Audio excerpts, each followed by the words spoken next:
આજે આપણે હોલી સ્પેશિયલ ઠંડાઈ કુલ્ફી બનાવવાના છીએ।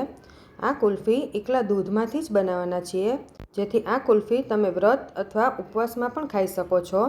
તો તેના માટે આપણે 500 ml દૂધ લઈ લીધું છે, એટલે કે અડધો લીટર દૂધ લીધું છે। પછી તેમાં આપણે 3 ટીસ્પૂન જેટલો મિલ્ક પાવડર એડ કરવાનો છે। આપણે કોર્નફ્લોર એડ નથી કરવાના, એટલે મિલ્ક પાવડર એડ કર્યો છે। હવે મિલ્ક પાવડરને આપણે દૂધમાં એકદમ સરસ મિક્સ કરી લેવાનો છે, જેથી તેમાં દૂધના ગાંઠા ન પડે। દૂધને આપણે સ્લો ફ્લેમ પર ગરમ થવા મૂકી દીધું છે। હવે એક વાટકીમાં અડધો કપ દૂધ લેવાનું છે, તેમાં 5 ટીસ્પૂન જેટલી ઠંડાઈ પાવડર એડ કરવાનો છે। ઠંડાઈ પાવડરની રેસીપી મેં તમારી સાથે ઓલરેડી શેર કરેલી છે, તેની લિંક હું ડિસ્ક્રિપ્શન બોક્સમાં આપી દઈશ। હવે આપણે ઠંડાઈ પાવડરને એકદમ સરસ મિક્સ કરી લેવાનો છે અને તેને આપણે અડધી કલાક માટે પલાળી લઈએ। પલાળી દેવાથી તેમાંથી કેસર અને વરિયાળી જે બધું એડ કર્યું છે તેની સુગંધ ખૂબ જ સરસ આવી જશે। ત્યાં સુધીમાં દૂધ પણ આપણું ગરમ થઈ ગયું છે। તો હવે આપણે તેમાં અડધો કપ સાકર એડ કરી છે। મેં અહીંયા ધાગા મિશ્રી એડ કરી છે, તમારે કોઈ પણ સાકર એડ કરવી હોય તો કરી શકો છો, અને તમે ખાંડ પણ એડ કરી શકો છો। સાકરને એકદમ ઓગળવા દેવાની છે। સાકર ઓગળી જાય પછી આપણે તેમાં 2 ટીસ્પૂન જેટલી દૂધની મલાઈ એડ કરીશું। દૂધની મલાઈ એડ કરવાથી દૂધ આપણું એકદમ સરસ ઘટ્ટ પણ થઈ જાય છે અને એકદમ કણીદાર પણ થાય છે। હવે દૂધની મલાઈને આપણે એકદમ ઓગળવા દેવાની છે। ત્યાં સુધીમાં આપણો ઠંડાઈ પાવડર પણ એકદમ સરસ મેલ્ટ થઈ ગયો છે। તો આપણે તેને હવે ગાળી લેવાનો છે। તમારે ન ગાળવું હોય તો પણ ચાલે, અને ગાળી લેવાથી આ રીતે વરિયાળીનો કે એનો ભૂકો હોય એ બધો નીકળી જશે। તો દૂધ આપણું તૈયાર થઈ ગયું છે ઠંડાઈ પાવડરવાળું। આપણી મલાઈ પણ ઓગળી ગઈ છે અને દૂધ આપણું એકદમ અડધું થઈ ગયું છે।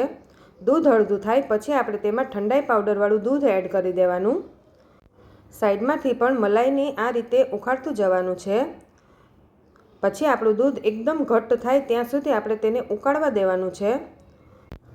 દૂધ થોડું ઉકળી જશે પછી તેમાં સરસ એકદમ કણી પડી જશે। આ રીતે જોઈએ તો દૂધ આપણું એકદમ સરસ ઘટ્ટ થઈ ગયું છે। તો હવે આપણે ગેસની ફ્લેમને ઓફ કરી દઈશું અને આ દૂધને આપણે એકદમ ઠંડુ થવા દઈશું। ઠંડુ થયા પછી હજી પણ થોડું ઘટ્ટ થઈ જશે।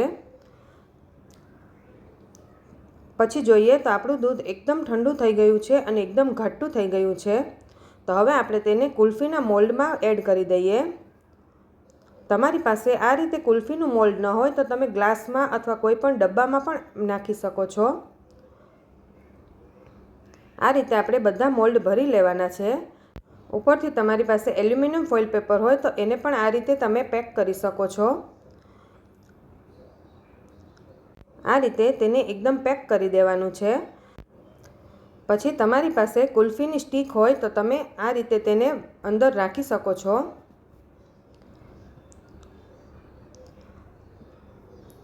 બધા મોલ્ડ આ રીતે આપણે તૈયાર કરી લઈએ। આ રીતે બધા મોલ્ડ તૈયાર કરી લીધા છે અને તેને 6 થી 7 કલાક અથવા તો ઓવરનાઇટ આપણે મૂકી દઈએ ફ્રીઝરમાં। હવે એક રાત પછી આપણે જોઈએ તો આપણી કુલ્ફીને આપણે કાઢી લેવાની છે। એકદમ સરસ જામી પણ ગઈ છે। આ રીતે કરવાથી કુલ્ફી આપણી એકદમ ફટાફટ નીકળી જાય છે।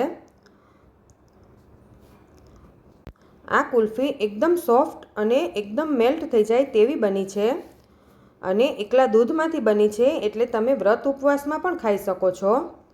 તો તૈયાર છે આપણી ઠંડાઈ કુલ્ફી। ઠંડાઈ પાવડર આપણા શરીર માટે ખૂબ જ સારો છે, હેલ્ધી પણ છે। તો તમે પણ ઘરે જરૂરથી ટ્રાય કરજો।